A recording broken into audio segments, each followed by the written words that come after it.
सो आज हम करेंगे लिमिट्स के question. So our first question is, if a b c d are positive real numbers then limit n approaches to infinity.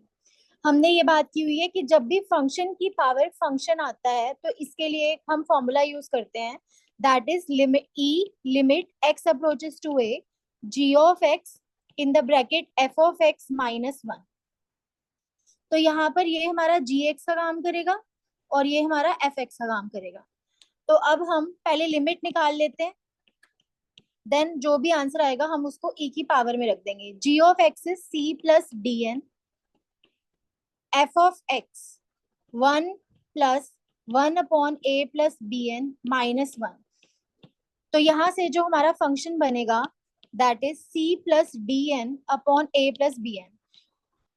Numerator और denominator की degree same है, तो जो आंसर होता है that is coefficient of highest power of n upon coefficient of highest power of N.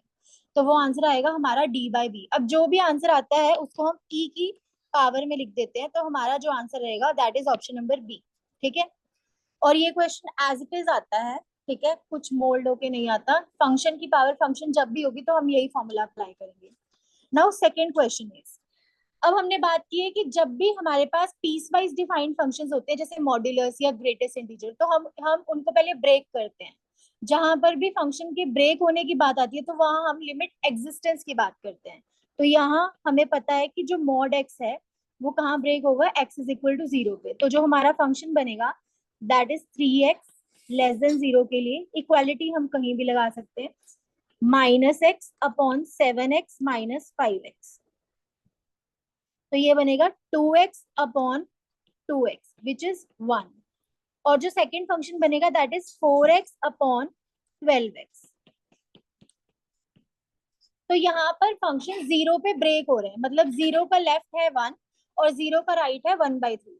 जब भी हम लिमिट एग्जिस्टेंस की बात करते हैं तो लेफ्ट लिमिट हमेशा राइट लिमिट के बराबर आनी चाहिए, तो लिमिट एग्जिस्ट करेगी उस पॉइंट पे. बट इस केस में हमारी लेफ्ट लिमिट राइट लिमिट के बराबर नहीं आ रही, तो इस केस में हमारी लिमिट एग्जिस्ट नहीं करेगी. ठीक है. तो नन ऑफ दीज भी बोल सकते हैं, और अगर हमारा ऑप्शन होगा डज नॉट एग्जिस्ट का तो हम डजंट एग्जिस्ट भी बोल सकते हैं. दोनों करेक्ट. Thank you.